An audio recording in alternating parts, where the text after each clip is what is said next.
Hey there, folks. I'm Matt Hansen, And I'm John Johnson. and you're listening to Planes, Trains, and Comic Books. the podcast where we discuss favorites we've reread, both classic and new comics we want to read, and everything else in between. And here's the comic we picked this week. Hey there, everybody. Welcome back to another episode of Planes, Trains, and Comic Books. Today, we are getting into a little indie comics this week. There is a Source Point Press book that I just happened to find. I was looking out, searching the web, as you do, for comics, and I happened to run upon this comic called Touching Evil, and I just noticed, hey, it's got 21 issues. That's pretty long run for an independent comic from a small publisher. It's not like an Image tends to have longer runs if they go longer, but this, like, Source Point Press is not a very large publisher, and we've already done a book by them with our what was it called, Parallel. Yeah. And so we we actually talked to that writer, Jason, what's his last name? Douglas. Oh, that's right. Shout out to Jason Douglas, who wrote the comic. It's like an OGN graphic novel.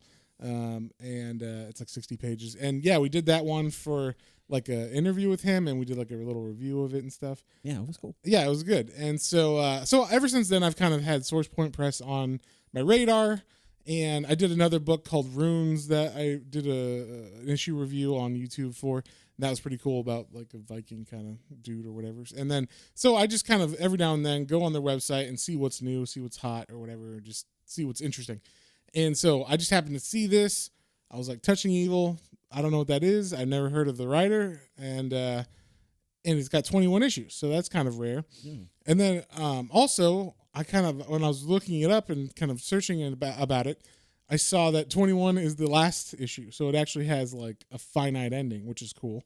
Especially when you read this and you like see the story, you're like, okay, I don't want this to like fizzle out because it's an indie comic, and like go nowhere. It doesn't have a final ending. No, it has a final ending, at least from what I know. I haven't read the last 3 issues because they weren't out digitally yet, and they were sold out in physical by copy. the time So I have read up to issue 18 on this because it was so good. I had to go buy them digitally up to that issue, and then I guess 21 came out last week or the week before that. Yeah. So I was like, can I get these like full issues or like physical issues? And the publisher was like, I can't get them right now. I'm like, or not the publisher, the comic book store I go to. They were like, yeah, we can't get them right now. I'm like, okay, well, I'm going to come back and check again because I need to know what happens. But apparently 21 is the last issue of this. So the author of this, his name is Dan Doherty. I believe Doherty. Doherty.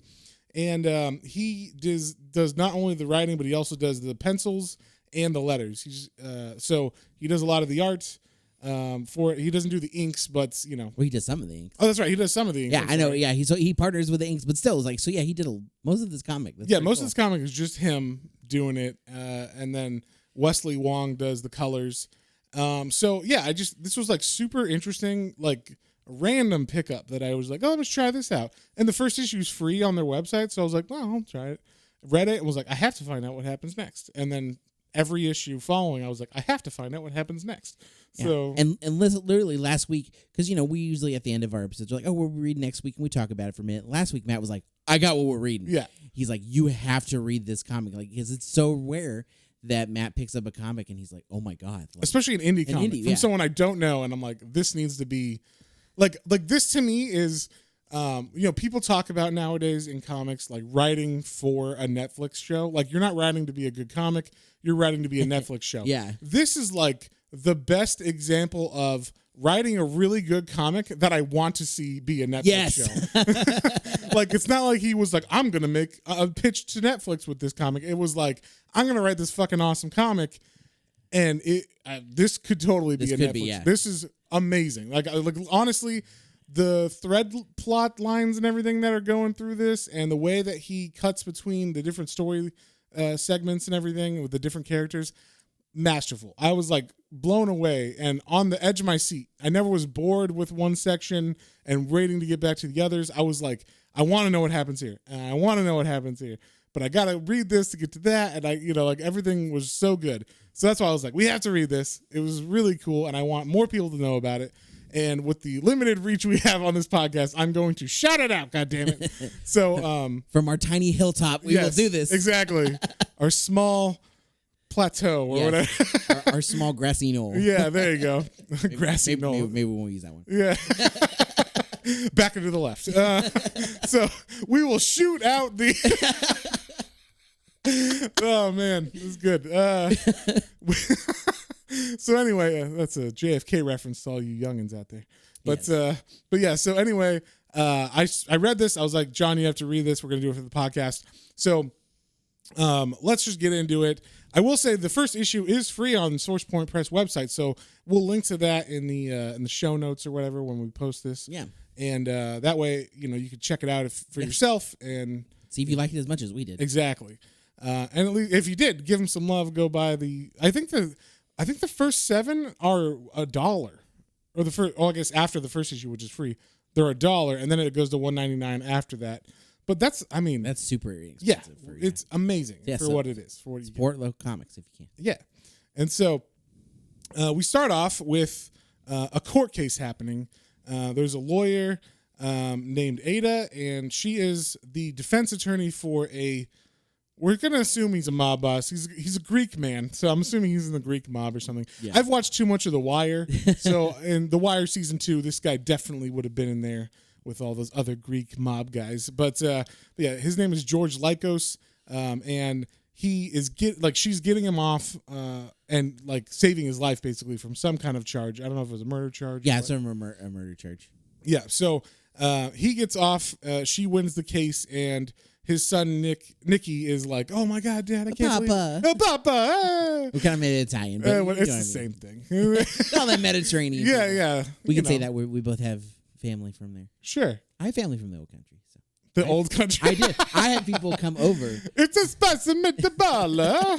Wow. I don't think anybody alive in my family is from the old country. Oh yeah, but it would be my mom's dad came over. Well, there actually, you go. That's right. So. Perfect. Yeah. So you can say whatever you want about this. I never met that grandfather, unfortunately. Oh, there you go. But still, okay. Wonderful stories. So yeah, anyway, he's like a mob boss, but he gets off for this murder charge, and it's not that she's like she's a defense attorney, so like she's kind of in the gray as far as she's got the law is you have to give a solid defense, and the prosecutor has to prove that you're guilty. So it makes sense, but you end up kind of helping shady people if you're in that line of work, sometimes at least. Unless you're Matt Murdock.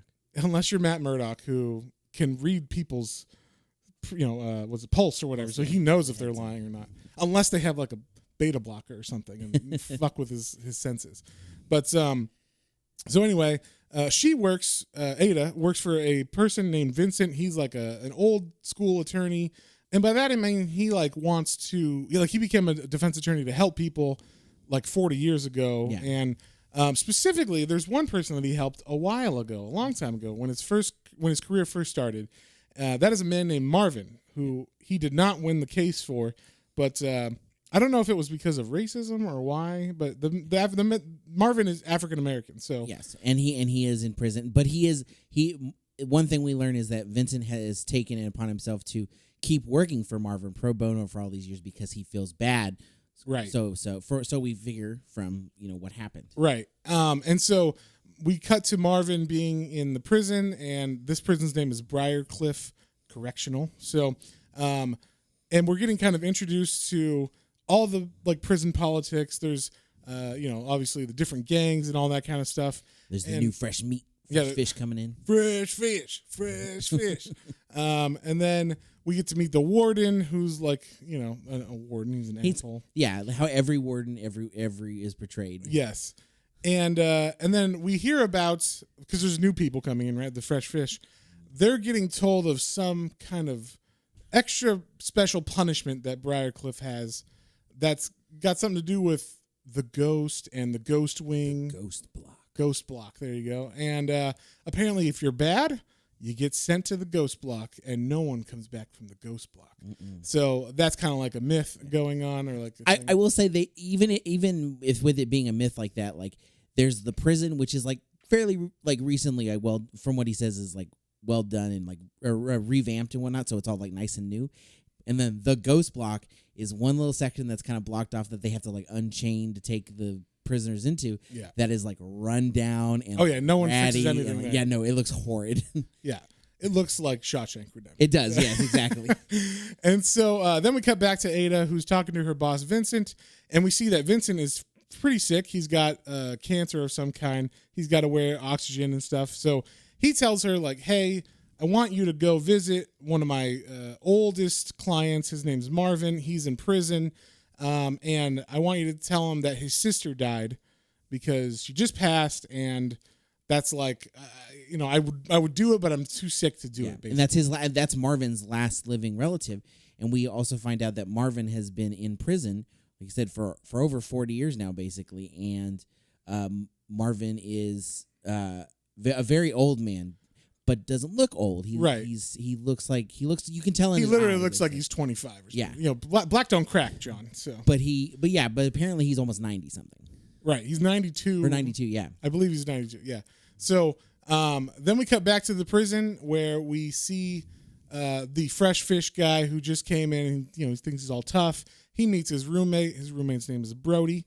And Brody is, he's a nerdy dude with glasses and whatnot. You can tell he's been around the jail for a while because he's kind of like trying to give the new guy who's, the big and buff guy, like kind of trying to let him know, like, no, there's some real stuff here. You got to. Yeah, and you don't want to go to Ghost Block. Yeah. And that is a real thing, and no one ever comes back from there. And he seems like a fairly okay guy, to be fair. Like, Brody, as far as prisoners go, he's a fairly good prisoner to have as a roommate, you know? He doesn't seem like he's going to, like, rape you at night or something. Or, like, stab you or beat you up or whatever. So, but, of course, our buddy here, the new guy, he's too buff and big and scary that he's like, no, I'm not scared of no Ghost Block. That's bullshit. So he tells Brody to go fuck off. And then Brody, I guess being a good roommate, is like, well, here, why don't you read this book? Maybe it'll help you strategize or whatever, what to do in prison here, with the gangs and everything. And it's a book that says chess and strategy on it. And when the guy opens it up, there's a shiv that is like cut into the pages or whatever to hide it. Yeah. Just like Shawshank with the hammer or whatever. Yeah. But yeah, this is for killing people. So we cut to Ada. She been called to her son's high school. She has a son named Ollie, who is a bit of a hothead, basically, is like he doesn't have the dad left early on when he was young. So it's just been the two of them. And she's worked really hard for him to have a good life. But she's also a lawyer, so she's gone a lot. Yeah. So he's a teenager. He's like, man, my life sucks. Yeah, mom doesn't love me. I only got 4 video games last week. My life's terrible. Yeah, I mean it's obvious that he's they have it she provides for him. They have a place to live.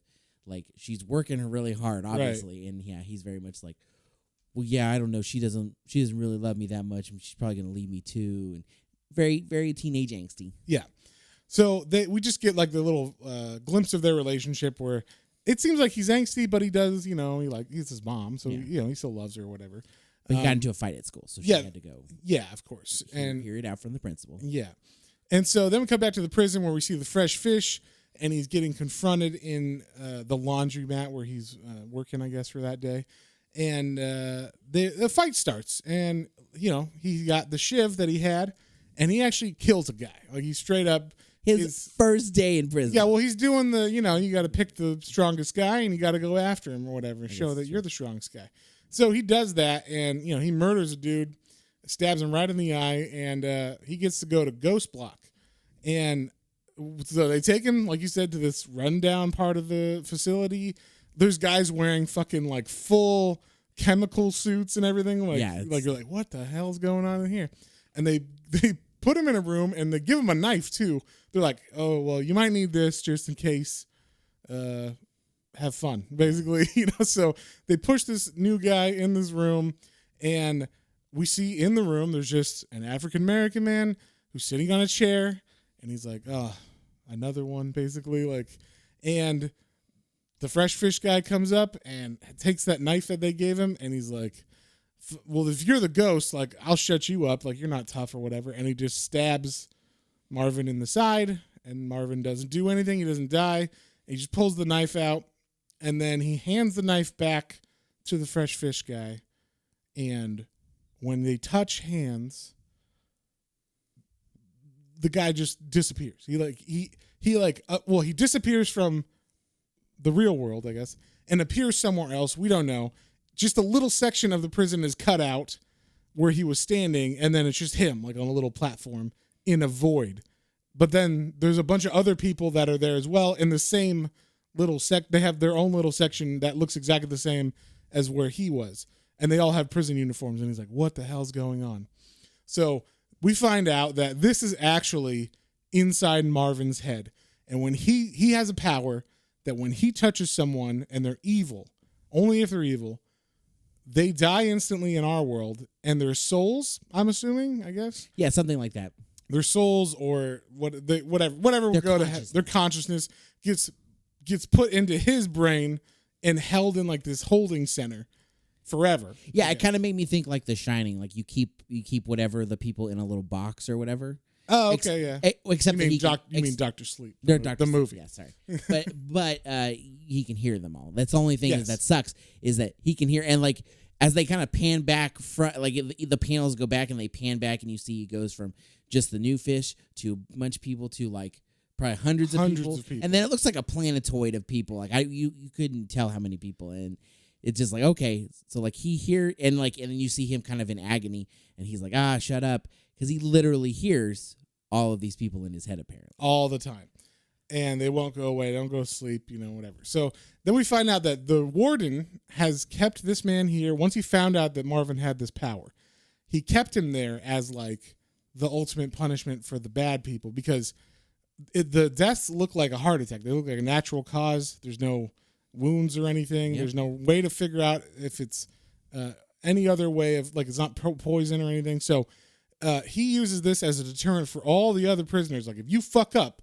you're going to go there, and no one comes back from there, kind of thing. And so that's why he's got Marvin in this special cell, and he's kept him there and just had him murdering people over the last 40 years or whatever, So pretty fucked up. Yeah, like his own little execution room, basically. That's crazy. And I had a question. I don't think it ever got answered that I can tell right now, but like, I wonder if the murder that Marvin went in for was actually just him accidentally touching someone. It wouldn't be surprising. Yeah, like, oh, you killed him. It's like, but I didn't. Like, and then that's what he went into jail for. So he really possibly was innocent. So then anyway, we cut to Ada, who is going all the way to Briarcliff to meet Marvin, like Vincent wanted her to.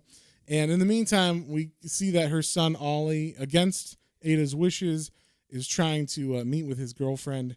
But she, luckily, I guess Vincent has a private eye friend that works for the firm and is keeping an eye on Ollie. So he's like, hey, he rides up with a flashlight. What you guys doing over there? She's just delivering homework, right? Yeah, totally. I thought it was pretty good. Yeah. So then we cut back to the prison. Ada is meeting with Marvin to tell him that his sister's dead. And she does it, and he breaks down, starts crying. Yeah. And the warden specifically, I did like, because the warden's like, do you want someone to go in there with you? Because he knows, but she doesn't have an idea of that. And right. Like, she okay. doesn't know, but he knows. Yeah. So it's just Ada and Marvin. Thank you. Sorry, I was gonna say Micah or something. Marvin in the room together, and she's like, I'm gonna take off his handcuffs. Like, you think I can't handle a 92-year-old man? Like, yeah. It'll be fine. And then she sees him and was like, wow. I mean, I know they say black don't crack, but this is ridiculous. Yeah. He literally looks 25 or something. So, So anyway, he gets told that his sister died, and he's like, I'm finally free, because he's been holding on to this curse specifically because his sister was being used by the warden as like leverage. So he was holding her, he was telling Marvin, I'm holding your sister. I can kill her anytime I want. He had people watching his sister all like 24 hours a day. Yeah. And if he didn't do what the warden wanted, he would kill Marvin's sister. So when he finds out that she's dead, he's like, "Are you a good person?" to the lawyer, and Ada's like, I guess so. I think so. And he grabs her hand, and she doesn't die. So good start. Yeah, well, he says, "Will you listen?" He says specifically, "Will you I need to tell you something. Will you listen to me?" Yeah, there's like a whole sequence to this curse. Yeah. Like to pass it to someone, you have to say these things in a certain order. Yeah. You have to ask if they're okay to hear the words. Basically, give your consent. Give to consent to take on this curse. Right, without but you knowing. don't know. Yeah, and then you have to grab their hand, and obviously no good person can have this curse, so you have to be not bad or not evil. So he grabs her hand. She doesn't die, so he knows, okay, you're good. And then he says the curse or the line, and I guess gives her the curse. And we cut inside his head as he's giving her the curse, and we see that like everybody that's inside of there, they're all fighting or whatever they're doing. They look up because all of a sudden the sky starts swirling in this holding area where they've been for hundreds of, or not hundreds, I guess 50 plus years or whatever, most of them.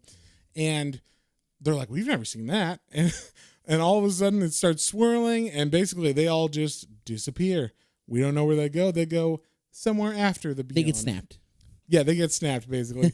And then now Ada has the curse, but she doesn't know that. She just like, all right, like she hasn't touched anybody evil yet. Yeah. You could tell she feels kind of weird, but she doesn't she's like, okay, that was really awkward. Yeah. All right. I got a headache now, I guess. All right. Anything else you need then? Yeah. Okay, well, I'll let you go then. And so Ada leaves and goes home, and she's just feeling weird. And then the next day when she's at work, she sees a message from her desk, or on her desk, for that her secretary took for her, and it says, "Call George. It's an urgent thing." So George is the guy that she got off for murder, and so she goes over to the Lycos Deli where all mob things are held. Delis are like everything happens. Delis or restaurants. Yeah. Always delicatessens. Yes. So, she goes to talk to George, and she, on the way there passes Nick, his son, who works at the counter, and a bunch of, we'll call them friends or enforcers. Yes. Yeah. I was going to call them goons. Goons, yeah, that works. And so we see on his desk, he's got two of those fancy pen holders, the ones that hold those metal pens that are all pointy. Yeah. And, he's talking to her. He basically tells her, look, I got this job for you. It's like to get some people off. His son. Oh, yeah, it's for his son. That's right. It's like he did something kind of bad, but, he's a good boy, though. I swear he's a good boy. Yeah, we don't want him, in prison. You think, look at that fair skin or whatever, Look, they need him up. I turned a new leaf now. He definitely will turn a new leaf. He's young. Yeah, he's young and stupid. So she does, get talked into it because she needs the money and stuff. So she's like, okay, I guess I can help him. And he reaches out and he's like, good. This will be the start of a long friendship. And he reaches out his hand. She shakes it. And the second they touch, we cut downstairs and we hear a thud. And Nikki's like, what's that? Papa. And all the goons come up running. And I love this panel. They burst through the door and we just see George has been impaled on those fucking pens. Yeah. Through his head. Through his neck, jaw area is those pens sticking through, and they're like, "You killed him!"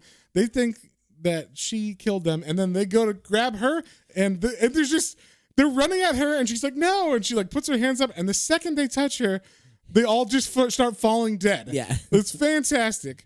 So she kills two other people, or is it one other person? At the beginning, she does eventually kill some more people, but.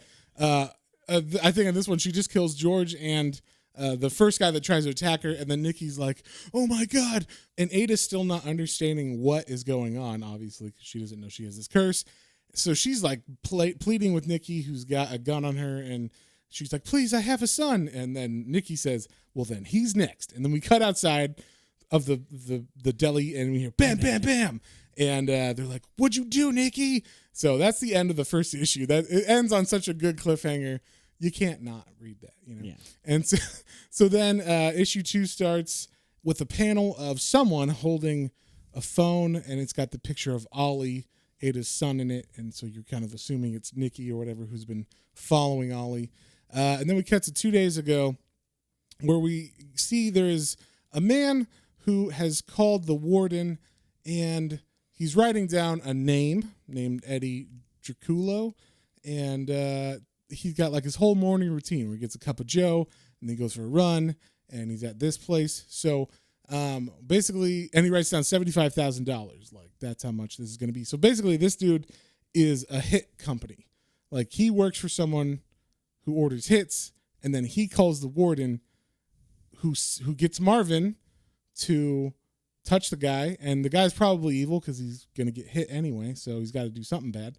And so that's this whole system that the warden is set up. He gets a little taste of that 75,000, and Marvin, kills them without anyone being the wiser, because it's just a natural death or whatever. Yeah. So there's no one suspects a hit when Marvin touches them. So that's what's been going on in the background of this prison. So we meet what's the dude's first name here? This guy, Tony. So we meet Tony, who's kind of like the intermediate between the high up the high up assassin coordinators or whatever. He's like the middleman between Marvin, I guess Marvin, but the warden, yeah, and the employer of him. And he kind of wants it like that because they don't, like, the warden doesn't, no one knows how the warden kills these people. They don't know about Marvin. They don't know about any of that. So it's like, it's his secret. And even this middleman doesn't know either. So they're always like, man, we don't know how he does it, but he does a really good job of taking these people out. So then we cut to... This is where Ada is leaving from meeting Marvin and getting the curse. She's walking out like, I got a headache now.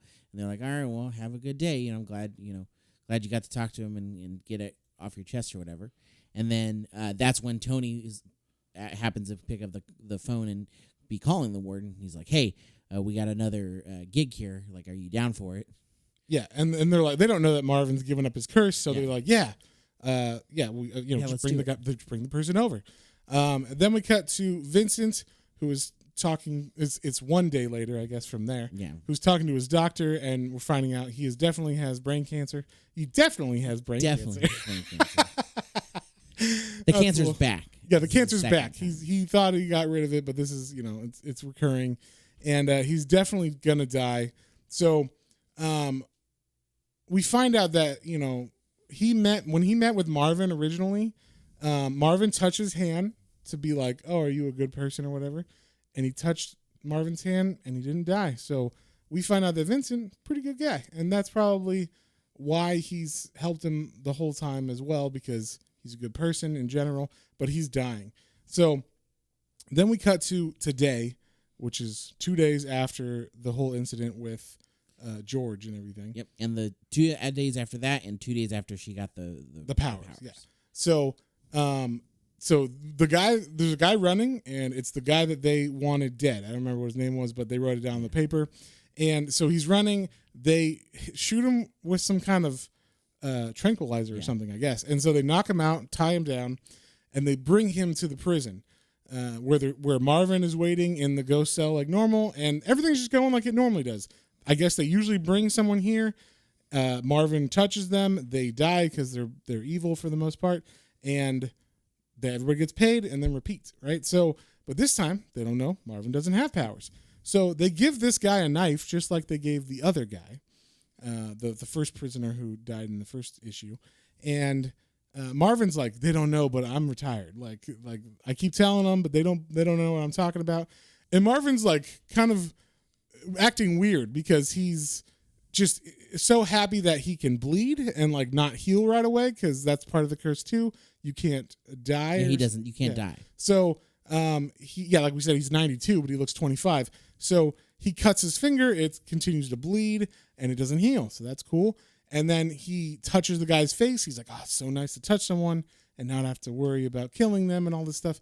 And then we cut into another void, just like the one Marvin had. But this time, it's only got one person, and that person is George. And he's like, what the hell? And it's like, he gets a little piece of his office that comes with him, and he's just sitting there in the void. And he's like, what's going on? I don't understand. And he's like, it's nothing. What? And then all of a sudden, someone appears next to him, and it's one of his goons. And you can see on his desk that there's blood and stuff. So like where his head was impaled, you see that. But basically, we're inside of Ada's head, and these are all the people that have died under her touching them basically. So these are the first two inside of her mental void that, like, the same way that Marvin had 200 plus people in there. And so she wakes up because these people start arguing and talking, and it like is, in her mind. So she wakes up like, what the hell? And then she's in the back of a trunk, and she's like, what's going on? And it turns out the goons, they did shoot her, Nikki did, and they wrapped her up in plastic, and now they're about to bury her on a construction site somewhere. And because she woke up, she actually was able to like surprise the guys as they open the trunk. One of them is like hesitant. He's like, I don't know if we should be doing this, man. She's a lawyer and she's got a son and stuff. And the other guy's like, fuck her. She's a bitch or whatever. Yeah. And so she jumps out right as they're kind of talking to each other. And the guy in front, who was the guy saying that she was a bitch, she lunges at him, touches his face, he instantly dies. Yeah. And then it's funny because like he'll be like, ah, and like grabbing her and the plastic, and then all of a sudden he's in like the void, and you see George, and George's like, wait, who's that? And then he's like, I was wrestling with her. She was in plastic and she was dead. Like, what the fuck? And so yeah, they thought she was dead. There's no way that she should be alive. They shot her multiple times in the chest and everything. So the other guy starts running because, dead woman just came back alive and killed her friend. Yeah. And he's running and saying, don't kill me, please. And she touches him and he doesn't die. He just drives off, and she's like, well, okay, I don't understand how this works then. If, that guy died, this person doesn't die. I don't know. But she just yells at him as he drives away, please don't hurt my son.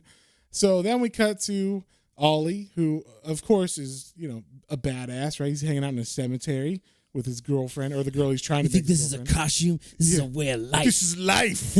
We're so goth or whatever. They're just, he's with friends. They're trying to figure out shit to do that night.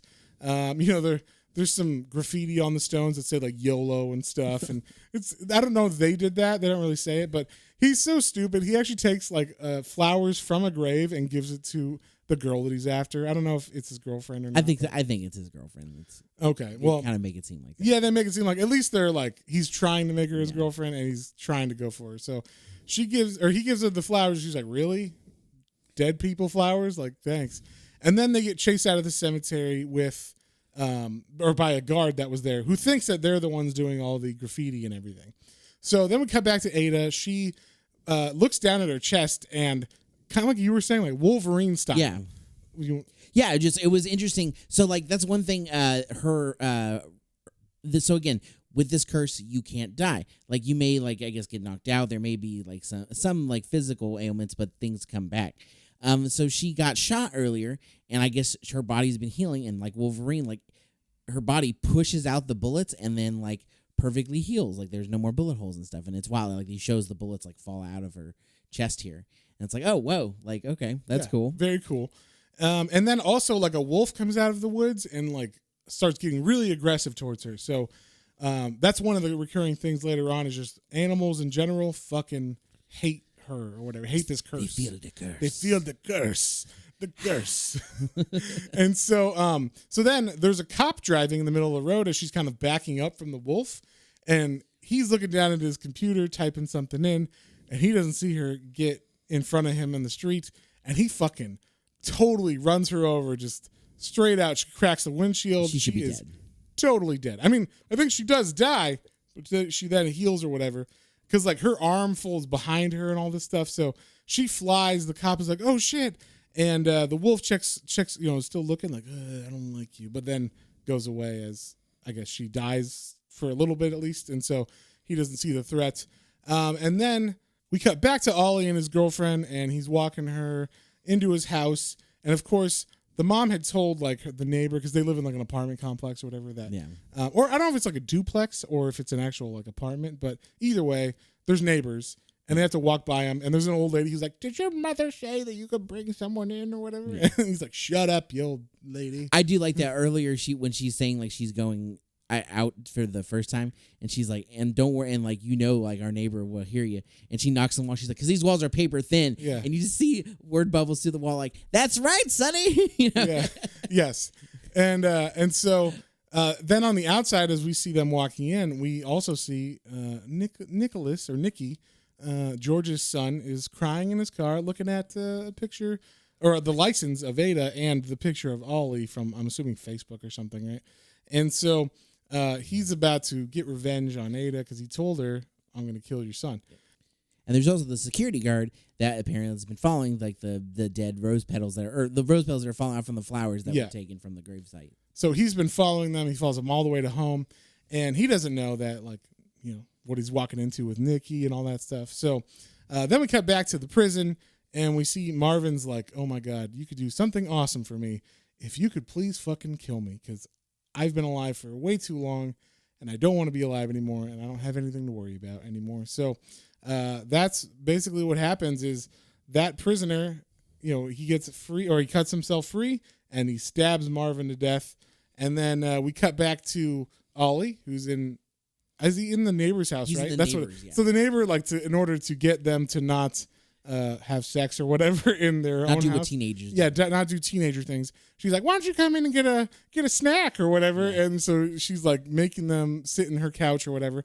And then we see that the security guard actually walked up to the door of Ollie that was open. It was, he thought he was following Ollie, but it's not. The door is open, and Nikki is sitting there with a gun waiting to shoot Ollie, who never appeared.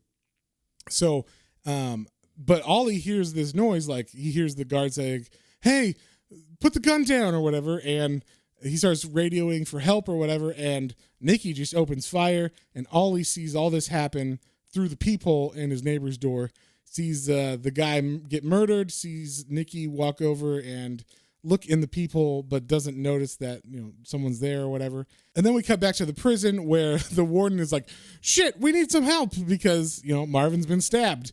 And we see that Brody, he was the older gentleman who gave the new fresh fish a shiv.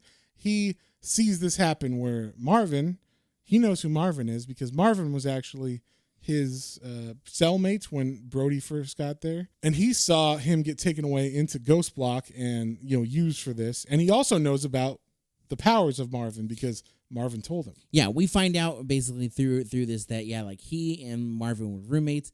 Marvin been writing down like all of this kind of stuff in like a journal, like a memoir or something. Yeah, I think it was more for he said more for his sister to understand like what happened to him and that he's not really a bad guy and things of that nature.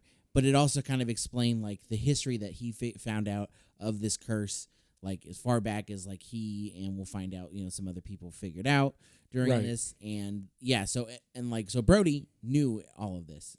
Yeah, and this really cool panel where he sees Marvin being wheeled out, through the prison area, like where the prisoners are being kept in their cells, and he sees Marvin's all bloody and stabbed and pretty much dead, and he's like, it would appear the ghost is dying. Interesting, as he like fades into the darkness. Yeah. It's a very cool like panel shot. So then we cut to Ada, who is now in an ambulance being hauled to the hospital because of her injuries from the car accident. I guess the policeman, called an ambulance for that. So that's where we left with issue 2, and then we pick up at issue 3, and we finally get some backstory on what this curse kind of is. Yeah, and we cut to Pilgrim times, and we see, there's some witch burning going on, and out of the flames, a woman who was burned kind of begins walking towards the townspeople who burned her, and she begins to say the quote or like the curse words or whatever. That's funny. The curse words. Yeah. The cursed words. She speaks the curse. Yeah, to someone in the crowd, and they're all yelling, "Run!" because she's fucking like burning. Yeah, like her skin is gone. She looks like a crispy person. Yeah, and this is that is back in 1693. I just want to point like this. Oh yeah, it's like 400 years this curse has been around, kind of thing. So then we cut to the hospital, and we see that Ada is healing much faster than anybody would have anticipated with her wounds, So the doctor's like, it's a miracle. We just don't understand. And looks like Vincent is actually there watching her through a mirror or a window and is saying like, he knows now that like she has the curse, like officially, like, because he actually sent her there to get the curse, we find out. Because, he's dying and he thought maybe I can get it for myself. And then we cut to inside of her head again, Ada's head, and she's there. She's actually inside of her head. We find out that whenever you give morphine to one of these people who has this curse, they actually are able to go inside their head, which can actually be pretty terrifying because then they have to confront the people who are confused and like the spirits inside of their mind. And it's not like they can hurt you, but they can definitely fuck with you because later on we see them like certain people get like pulled apart by vehicles, depending on what actually comes here, you know, because you take a little piece of the world with you wherever you died. So some guys like die in a car and then their car gets brought with them here and then they can like run people over and shit like that. So you get things like that where they're shooting everybody and they all have guns. And it is fun and interesting because like they kind of they're trying to figure out like how to get out of there. Like, well, maybe we die, you know. So try to shoot and like they're shooting each other, but they're like, maybe we gotta die. And then they shoot the like George shoots the lowest guy on the totem pole that's there. It's like, what the fuck, man? It's like, I was testing it. He falls over, but then he's like, oh, I'm not dead. And then they look and they're like, oh, the clip's still full too. Like, so like nothing ever like truly happens here. Yeah, it will like just regenerate. So you can shoot 9 bullets or whatever, and then those bullets will come back soon. And it's not like right away, but it's soon enough that you could just go on a rampage and start murdering everybody if you wanted. But they don't die. I think they do feel pain though, because it seems like, or at the very least, it's not fun being in limbo and not even being able to walk or whatever. Like, because some guy gets his arms and stuff, legs ripped off at some point, and they like he just keeps getting him ripped off, like Sisyphus or some shit, where it's like you're gonna, you know, have a bird gnaw at your innards all the time or something. So, yeah, stuff like that. And so she appears, and they're like, "Holy shit, it's the girl," or whatever. Like, what do you know about this? How did you get here? And George tries to shoot at her, but she wakes up because the morphine, I guess, is kicking off and it's wearing off on her, and so she begins to wake up by Vincent talking to her, I guess, and he reaches out to grab her hand, and she's like, "No, don't touch me," because she's starting to understand, oh, like, it's me touching, something's going on.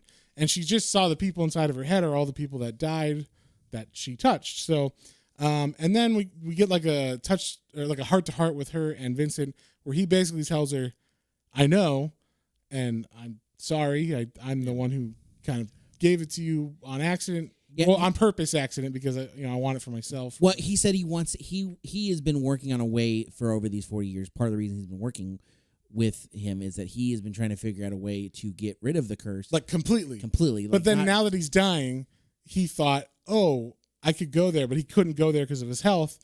So he sent her to get the curse, come back, and hopefully give it to him so that he won't die. Which is interesting because that's one of the other things that Marvin said. Like, anybody who says they want this curse, definitely don't trust. Yeah, he warns her that like anybody, doesn't matter if they were good or whatever, anybody who says give it to me is a fucking liar. It's the same as the ring. The ring, yeah. It's the Lord of the Rings ring. You know, Sam looks at him and says, "Give it here, Frodo. I'll help it for a bit. Share the load." And so I bet they did share some loads. Anyway, so that's like something that she is wary of because Marvin told her that, and she's like, but I can't do. One, I don't want to give this to someone because that's bad, and then two, like she's wary of it because Marvin told her that. So then we cut back to the prison and we see Brody, who is sitting in his bunk writing letters. And at first we read this letter and it's very touching and heartfelt, and it's like, hey, anything you can do would be really appreciated. I love like how much, comfort and solace you've given me over the years. It's been really helpful. I hope when I get out of here soon, I can really reach out to you and you'll help me out, buddy. Like, your friend Brody or whatever. And you're like, oh, that's nice. And then he begins to write the same letter, but to another person and another person and another person. So he's writing all these separate letters to all these people. I guess maybe he's had contact with, either pen pals or just people who have sent him letters over the years. And basically he's planning on getting out because he knows the situation with the warden and what happened with Marvin. And so he's going to kind of leverage that to himself and get the warden to let him out. So part of his plan is he goes into the yard where everybody's working out and he starts a fight. And the whole point of this is he's trying to show the warden that he knows there ain't no ghost anymore. Yeah. There's no way for you to punish us like you were before. So, that's going to have to like that's going to make this confrontation happen with him and the warden, and hopefully allow him to get free of the prison. Yeah. And so he actually does get a meeting with the warden, and the warden makes a deal, right? Kind of. So the warden is like, he tells the warden that he knows everything, and they hash it out, and he's like, okay, and he's like, well, what are we gonna do about these? He's like, well, my parole's coming up, so you're gonna get me my freedom, and I'll help you get the curse, basically. And so he starts walking out, and the warden's like, well, I didn't agree to this. He's like, well, I mean, it's this or nothing, right? So I guess let's get this done. Yeah. And so the warden is like, okay, he makes like a phone call. Is like, your governor's still governor's still on your payroll or whatever. Like, we call in a favor or whatever. Yeah, and basically he is, after he does that, he makes a second call to Tony, who is the guy that's like the middleman between the assassin group or whatever, and tells him, I got a name for you, Ada Mansfield. I need you to kill her. So now we got people who are after Ada. Or find her. Or find her, but that's right, because they want her to be the new Marvin, basically. Yeah. Like they're like, okay, well, we'll just be able to get her now and hold her in the prison, and then exactly. Like they basically are like, because the warden was kind of like, obviously he was kind of hoping like, if it came down to it, maybe the warden would be the one to get it, but then they're like, well, hold on, we have a young lawyer lady here, and she's got a son who's also young. Like, so we can use that as leverage, just like they did with Marvin and his sister. Yeah, exactly. They're like, this is like a win-win for everybody, warden. Like, we could do this forever. Yeah, and then so that's kind of like the plan they're hatching, and then we cut to the hospital. I think it might be it's actually the police station now, because they were talking to Ada, because they're like, what happened exactly? Because we have a bunch of dead mobsters in the deli, and you were there, and then there's a bunch of dead mobsters at the construction site, and you were there, and then you got hit by a car, and you healed in like 5 seconds. So they're kind of just trying to figure out what's going on. And when she's there, Ollie shows up, and she's like, oh my God, I can't believe it. You're okay. That's good. And he has some gloves on, of some cool skeleton hand gloves, like I don't know. You think this is a costume? Stupid goth. This is a way of life. Stupid goth skeleton hand gloves, which is great. And she asked for them so that she can actually, and I should say specifically, you have to touch them with your hands. Yeah. It's not just skin contact in general, because she does hug him and puts her cheek against his. And so it's got to be specifically your hand touching a guy or a person in order for them to die. So she covers her hands with his gloves, so now she can kind of go around and touch people without murdering them if they're evil. So then we cut to the police again, who are now they're questioning Nikki, who was at the scene of the deli crime or whatever, the deli murders, and he's not making any sense to them. He's like, she just touched him and they fucking died, and they're like, what? What are you talking about? What are you talking about? That's crazy talk. You sound insane, sir. And he's like, it's the truth. So my papa. So then we see that Ada has got their firm's private eye. What's his name? Mr. Turfin? Turfin, yeah, something like that. And he is now watching over Ollie, because Ollie can't be trusted by himself, and Ada's got to figure out what's going on with everything. So Ollie's kind of staying with him, and we know that people are trying to kill Ollie, so this is probably a good thing for Ollie that he is there. In the meantime, Ada is going to stay with Vincent, and they're going to talk about everything that happened. Basically, she's talking to Vincent, and he says like, hey, I got a book you might want to read, and it is his notes about Marvin and like the whole history of all that stuff. Marvin told him everything that he knew about it, so he wrote it down, kind of like Brody did in prison. So he has all these memoirs, or I guess written down memories from Marvin about where the curse came from and the pilgrims and all that shit. So he learns all that. And then we also cut to, at the same time, Brody is now getting out of prison. He is being released on parole, and he steps outside, finally a free man, to go do as he wishes. And it just looks like it's going to probably be a bad idea that he's out. We're not sure about him. Like we said, he did touch Marvin's hand before. So is he good or is he not? We don't know. So we start the next issue. And so the fourth issue starts pretty much right as the other one ends, where now Brody is out of prison. He is meeting up with the assassin company and Tony. That's like they're gonna assign him a guy that's gonna keep an eye on Brody so that he doesn't get out of hand. And he says, "Oh, I'll help you, find Ada and also figure out how to transfer the curse from Ada to the warden or someone else, if need be." So he knows where he thinks there's a book, and he thinks it's with Marvin's sister, but it's actually with Vincent. So that's the book that Vincent had that she read. In the last. And this is where we learned that apparently Etta wasn't dead. Yes. So we find out that Vincent lied in order to get Ada there because his sister didn't die. Marvin passed on the curse and was like, "Finally, I'm free," because he thought that his sister was okay. She was not. And so that's kind of a fucked up thing of Vincent to do. And that's kind of interesting because, we already saw him touch Marvin's hand and he was a good man back in the day, but seems like maybe death has turned him a bit. Yeah, with death knocking on his door again, and they're like, "Yeah, you're going to die for sure." Maybe he's got ulterior motives now. Yeah. So we're also seeing that in the prison, because there's no consequences, I guess, like there was before with the ghost. Like the mind prison, like inside. Not even in the mind, in the regular prison. Oh, okay, yes. In the regular prison, the inmates are being very restless, and the warden doesn't really have any way to keep them. I mean, you put them in solitary, but there's no way to kill them anymore because it won't look like an accident. That's true. Yeah, because I do like this. He's trying to intimidate the new people and say the ghost block, and there's you can hear other inmates looking out and be like, "That's bullshit." Yeah. And so he's funny because they should "Oh, we're gonna make this work," and so they take one of the new fish that's being really disobedient, and be like, "Oh yeah, well it sounds like you're making up stories." They knock him down. They're like, "Well, we're gonna make an example. We're taking you to the ghost block right away." They take him and they just hold him because they're basically we're gonna get those powers back. So or we're gonna get her here or something.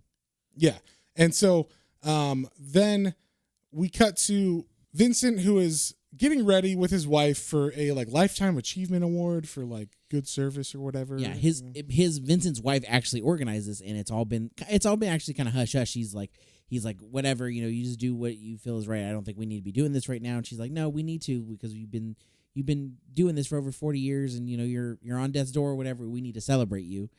And he's like, "Okay, whatever." And so he's more reminiscing about with Marvin being like, "I am a good man," he's trying to prove it to himself though. He's trying to psych himself up to get the curse. He's like, "I'm a good man. I touched his hand. Yeah, I should have this curse." Yeah. So he's kind of talking himself into it, kind of thing. And he's also memorizing the enchantment, so that he can tell her or whatever so that she can give it to him. In the meantime, Ada has gone over to the her firm's private eye's house where Ollie is, and we get to have an interaction where we kind of already saw that the wolf did not like her, but the private eye has a dog, and the dog really doesn't like her. In fact, it bites her, and we see that she heals immediately. There's a little blood on the dog, and the private eye's like, "Oh my God, what happened? Let me see your hand." And then it's already healed by the time he looks at it. So you see this weird stuff going on, and Ollie's also reacting weird to all this, of course, because he's a teenager, and he's like, "You don't understand what I'm going through, Mom," or whatever. He's just you're always leaving. You're never around. Yeah. She's like, people are trying to kill us, right? And also she says something like, "I'm trying to avoid making similar mistakes," or whatever. And that kind of implies, at least to him, that she was talking about him being a mistake. And so there's just that weird teeny angst shit going on. And in the meantime, we see that Vincent is leaving now with his wife, and they're going to go to this gala or whatever for him, but he's being followed by someone. We don't know who. But then we find out it is Brody and the guy who is with him from the mob people. And they're going to go and break into his house and get that book. Yeah, they're like, "Okay, we know that he's got the book now," because Etta, Marvin's sister, said when Brody went to go see her, he was like, "So where is that book?" She's like, "Oh, I gave it to Vincent." So he knows it's here somewhere. He starts looking around. And he goes up to the attic where they were, holding the book, or where Vincent had the book, and he eats the page. He just starts eating the book, which I thought was funny. I did, yeah. The other guy shows up. He's like, "What are you doing?" Yeah. Like, I guess I'm the only one who's going to know that. And he was like, basically, I've already read this book several times when I was in prison with Marvin when he was like writing it. Yeah. It's like, I already know what you need to say, and now I'm the only one, besides maybe Vincent or whatever. So. Yeah, and so I guess Vincent's the only one who actually knows it, except Brody now because he ate the pages. And so then we cut to the ball or the gala or whatever that they're having for Vincent, and we see that Ada's being followed now by the mobsters as well. So there's a lot of stuff. There's a lot of pieces in play at this gala. She also Vincent's trying to talk to her the whole night. He's like trying to, he wants to do she has agreed to do the transfer with him. Yeah. Like he's talked her into it, and she's like, okay, but why don't you have a fun night first, and then I'll give you the curse because I don't want to ruin your night. He just wants that fucking curse. And I will say, because Marvin had told her don't give it, anybody who wants it, don't do that. But she also said that when you do it, it's gonna be a hard decision, and but it's the right decision or something. So she's torn between that, because she says that too. She's like, he may want it, but he's a good guy. So and he's dying, so it would be helping him. And exactly. So she's able to kind of talk herself into it. Exactly, yeah. But I thought this was really funny because he's just like, God damn it, I don't give a fuck about this award. Yeah. I'm dying. Just give me my fucking curse so I can do this thing. And she's like, no, you have fun. You have a good, I'll see you. evening. Yeah, we'll see. We'll talk after. Yeah, we'll talk after. It's fine.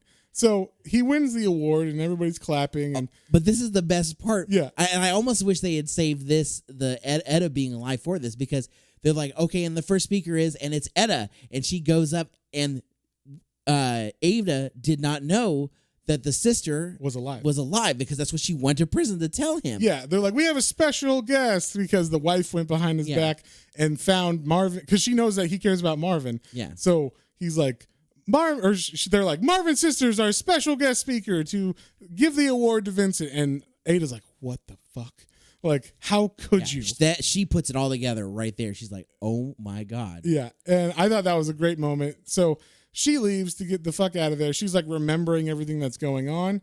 And then all of a sudden she gets confronted by a man with a gun, and he's got an iPad, which I thought was funny. Who's got a live stream going on, and it's like, pay very close attention, Ada.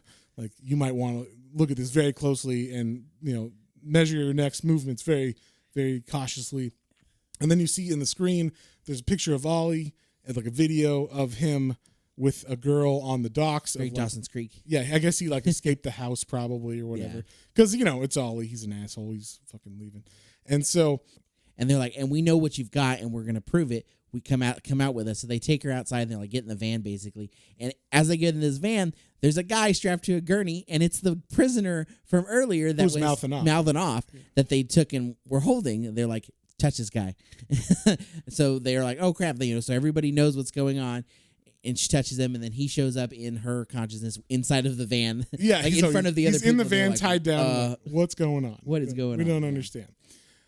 So then now they have captured Ada officially. She is tied down to a gurney, just like Marvin was. They threw off his body and put her on the gurney. Yeah, basically. I assumed. So, and now Ada's missing. The PI is looking for her with Ollie, because you can't leave Ollie alone because he's being tracked too.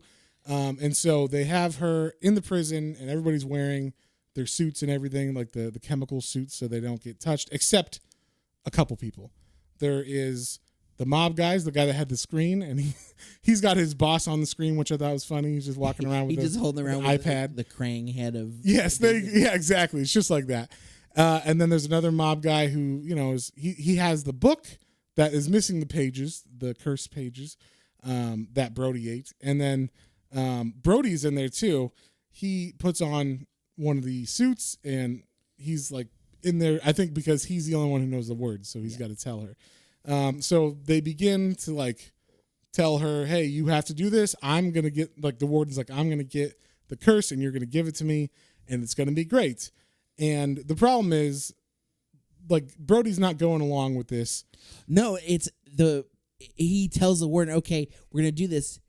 He says, you ask him if he can hear it, and the warden's like, oh yeah, tell me. Oh, that's right. No one knows the order of this except for Brody. Yeah. And part of that is you have to touch her hand. Yeah, but it's okay once they've said they've started it. So they start the curse by saying, do you with the consent? Do you consent to hear this, basically? And the warden's like, well, yeah, of course. And then Brody's like, okay, touch her hand, and he's like, no, I'm not going to touch her hand. Well, you got to touch her hand. He's like, that's how we do this. And he's like, you're lying. There's no way I'm going to touch your hand. Like, Yeah. I know what you're doing. He's like, no. Like, he's like, this is the first time, like, I am being honest with you. Touch your hand. Look, I swear to God, I'm not a bad guy or whatever. So while they're kind of arguing, Ada looks over and sees the knife that, was just there, I guess, I don't know, maybe to kill her later or whatever after the curse gets transferred or something, because she's not evil. So, you can't touch her and die. So it's just not working out. But then all of a sudden we see in her mind, people were driving that van, around. And I like this. They'll just randomly, people be driving. And then all of a sudden, boom, they run over a guy that was in that room with them. So Ada somehow got out of the restraints and touched one of the people. That's what we think, maybe. That's what we think. But then we find out what actually happened, which is possibly the coolest thing in this book. Yes. In this volume. This is the best twist of this. Yeah. So Brody actually grabs that knife that was sitting there and he cuts off one of her fingers, which, doesn't have two of her fingers. Oh, that's right. He cuts off two of her fingers, but he grabs one and he begins to touch people with the finger, and it does kill them if they're evil. So he just starts touching people that are, exposed, and they're all getting sent to her head, even though she's not touching them. Technically, it's like him, but he's making them die with her finger. And I just thought that was like fantastic. And then he goes and chases after the warden, to like try to touch him, but he doesn't get a hold of him, right? Yeah. No, it was funny because he's like, I'll be right back. And like, he just leaves her alone with all the dead bodies around her. And he's like, I'm going to go chase after the warden. Yeah. And of course the warden's like, come on, like you got to help me, as he's passing guards. And then Brody actually has one of the guns too. So he's shooting he's shooting them with it. And then he decides it would be a great idea to open up the prison while he's in these restricted areas and cause some mayhem. So he opens up the prison, creates a riot because all the doors open. And and he gets on the speaker. He's like, "Hey, by the way, guards out or inmates outnumber the guards 11-1. Y'all do with that what you will." Yes, and then we cut back into the ghost block where Ada is out of her restraints, and now she's hearing over the like two-way radio that was in his earpiece. One of the guys, it's the guy that had the TV screen. So that guy's on the ground, and she's like, "You better tell me who the fuck is on the other side of this, two-way radio or whatever, or the intercom." And he's like, I can't, he'll kill me. And she's like, what the fuck do you think I'm going to do? And I just thought that was cool. Like she's just hovering her hand right over his face, all scary and everything. And so cut back to the warden who's in his office. And this is kind of like Shawshank as well, because like he's in his office like, oh my God, someone help me. He's like picking up the phone, like trying to call 911 or whatever. And before he can call anybody, the prisoners break in and they throw him out of the window and he lands on the ground. And he looks like he hits fucking hard. He fell at least 2 or 3 stories. Yeah, so. it's definitely one of my favorite panels too. Like it just silence crashing through the panel. You see the body flying and then slam and just like a big pool of blood around his head. Yes, and so now Ada has the guy that is taking her to the big boss, I guess. The guy who's trying to get these assassinations happening with the prison again, and so she has him strapped to a gurney and. As she's walking through the prison, the prisoners are like, hey, pretty lady, or whatever. And she's like, I don't want any of this shit today. And they're like, well, too bad. And they, try to get her. And, of course, they appear in her mind because she touches them. And it's just, like, super fucked up. Like, just they're trying to kill her, but she's like, bam, bam, bam. Like, touch. Just touch, yeah. It's kind of, I imagine it in real life, which is, like, it's just a funny, like, boop, oh, yeah, just poking people. Yeah, just poking people when they die, which is great. So, she is able to take a van and kidnap the guy that she had held hostage, and now she's going after the person who was holding her son hostage, basically. And then the last issue starts, and we find out that Ollie has been in a school fight because the private eye that was watching him was like, okay, I guess the safest place for you to be right now is probably at school because I have to go find out who's like trying to kill you or whatever. So you go to school, and of course he's got his attitude problem and everything. So he got in a pretty bad fight because he gets arrested. He ends up punching the principal. Yeah, and like you punch an adult, yeah, that shit goes bad or whatever. So he's arrested. He's in the police station, and the only person he can call for help is Vincent. So Vincent shows up, as his lawyer or whatever. Like, I got you, buddy. Don't worry. We just got to call your mom. Everything's gonna be okay. Yeah. And in the meantime, we cut to Ada, who is driving very quickly, trying to get to to the bad guy's house, because that man who she has held hostage, the lackey or whatever, he is shot in the stomach. So she's like, "Don't you die on me! You have to tell me where to go or whatever." And so she's kind of talking to that guy over the bad guy Tony over the phone while his lackey's dying there or whatever, and she's like, trying to figure out exactly what's going on with these people and why they're like after her and everything. So and how they know about this curse and all this. It's just, like, we're learning all this history about this whole black ops or whatever that's been going on with this company that hires hits from the prison and Marvin and all that. So. And so the prison's also gotten back under control at this point, and they they come across the warden's body, and they hear, I'm Warden, and like, they're, oh, he's not dead. So they're like, oh, we get an ambulance, we're gonna take this guy to the hospital. So they take the warden to the hospital, even though he's been thrown out a window and then beaten while he's on the ground and stuff. And then I think we're cutting back to the guy. So the guy that was on the phone with her, Tony, the middleman assassin dude, he is saying, like, we're going to kill your son if you don't cooperate, if you don't do what we say. We know where he is. We're going there right now.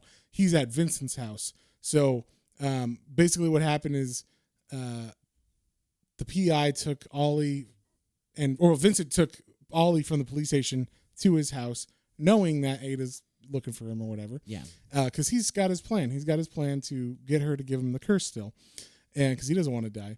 And then while everybody's there, the PI and Ollie and Vincent are waiting for her to show up. One of the assassin guys comes in and he's like, basically, where's Ada? I'm gonna kill you if you don't.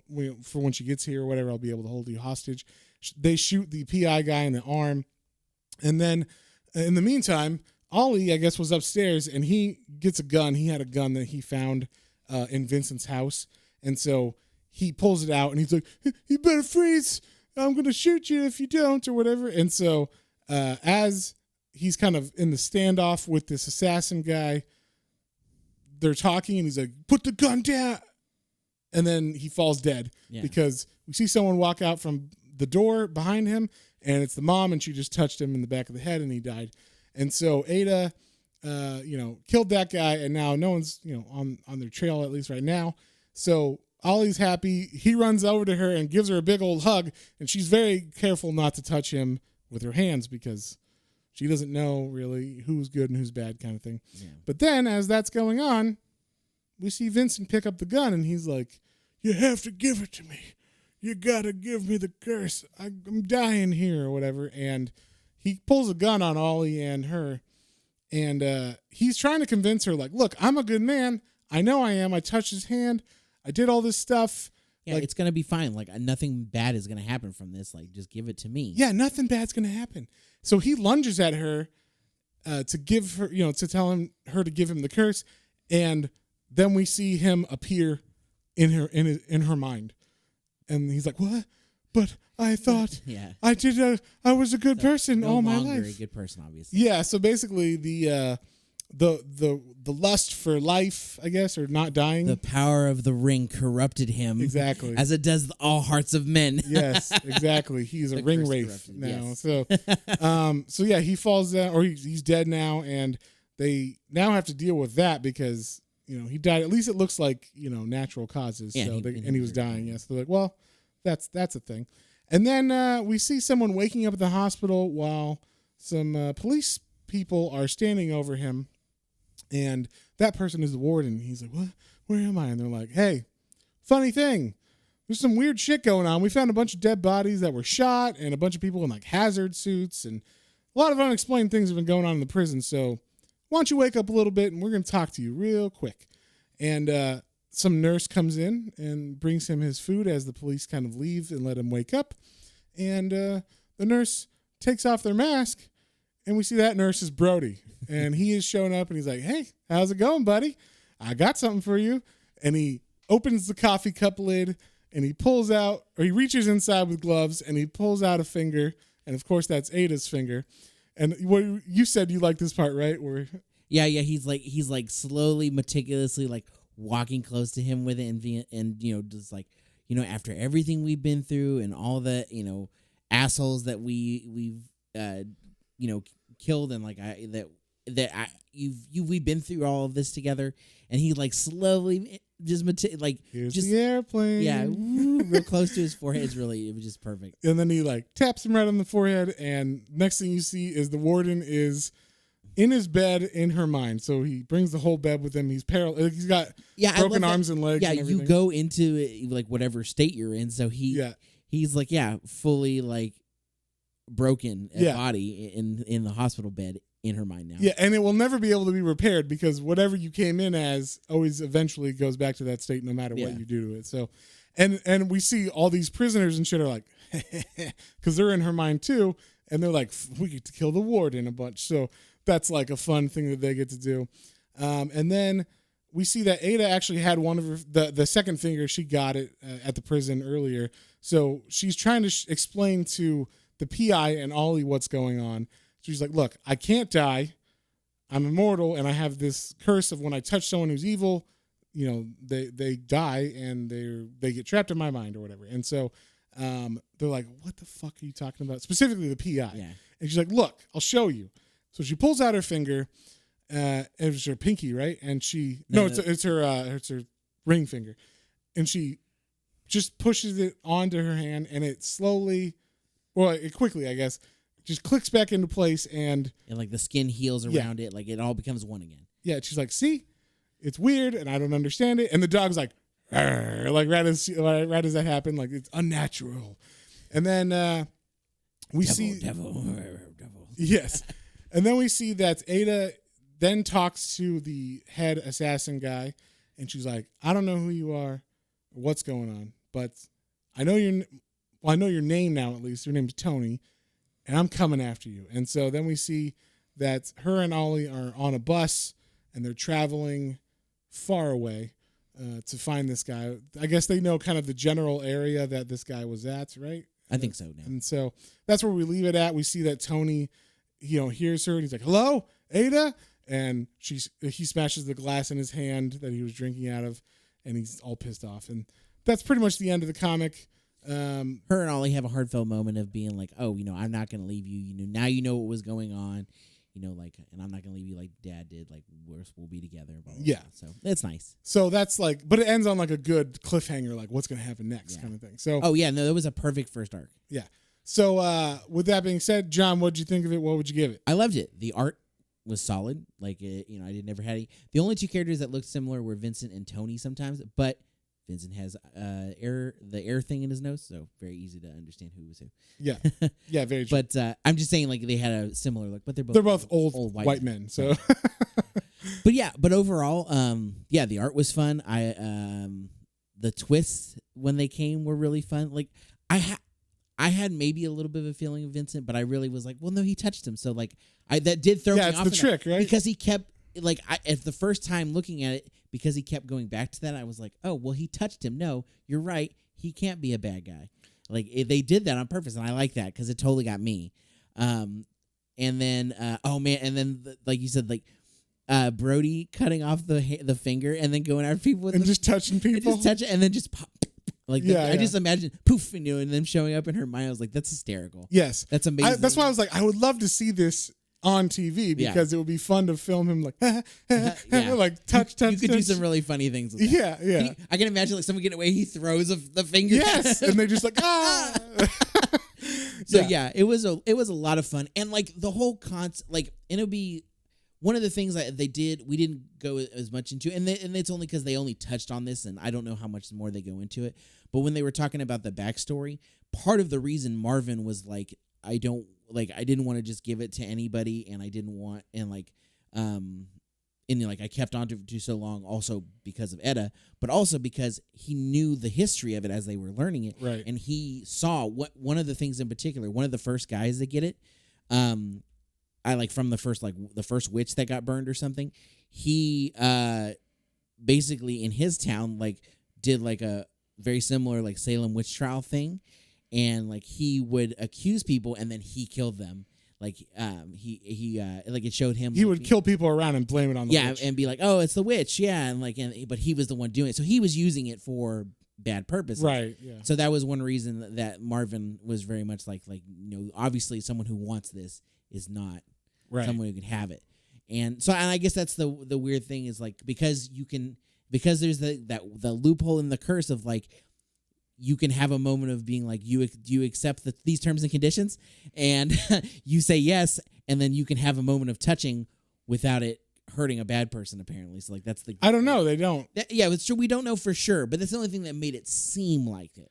Potentially, because or maybe at least it corrupts. I think we'll see. Like, okay, so like the warden wanted it, right?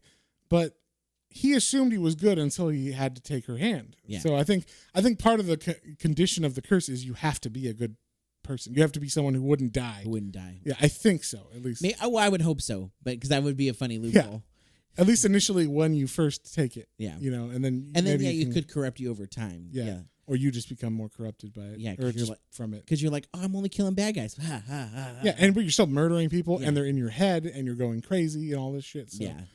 But either way, like I like the premise, and I liked where it led. I didn't see where it was going most of the time, so it was really fun. It was a really solid story. I'm gonna give it an 8. Like it was really good. Yeah.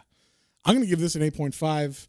I only know it gets better from here because I've read further. So like this was just like this is a cool like beginning. So it only goes up from here. Like you said, I kept being like, I have no idea where this is going to go. Like I was very surprised almost every time like something new would happen. Like, oh, that's cool. Oh, that's cool. And like you said, there was nothing boring in this. Like because like in it like so like even the stuff that's going on in her head, it's a little bit more of just like, haha, like that's funny and weird. But they don't take too long in there. But no, it's just like, so if they're getting into a nitty gritty part of the story where they're like getting some exposition, and it cuts to that to give you a moment of like, whoa, this crazy antics of these people trying to figure out what they're doing in her mind, and she's hearing this, and then it cuts back to the story going on, like, and it's pushed forward a little bit. Yeah. So it was perfectly spaced out like that. So I liked every aspect of the story. There was nothing was boring. Nothing took me out of this at all. It was, and like you said, I'm so glad you came across this for an indie book, like that is not something that would have come across probably either of our radar normally. Yeah, for sure. No, like I've never heard of this book. No one has ever talked about it that I know. Yeah.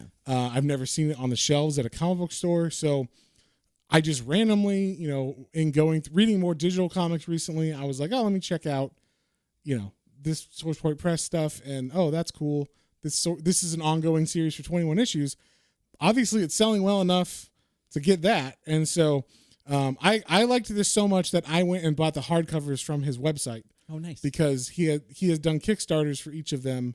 So he had Kickstarter printings of those books still on his website. So I bought the hardcovers because I like hardcovers. And you can still buy that stuff there. You can also buy, I think you can still get the first trades, like the actual paperbacks from Source Point Press on their website if you want the physical copies of it. But most of the issues are sold out. So, that makes sense because they're like a low run, or a low print run. But yeah, so I give it an 8.5. You give it an 8.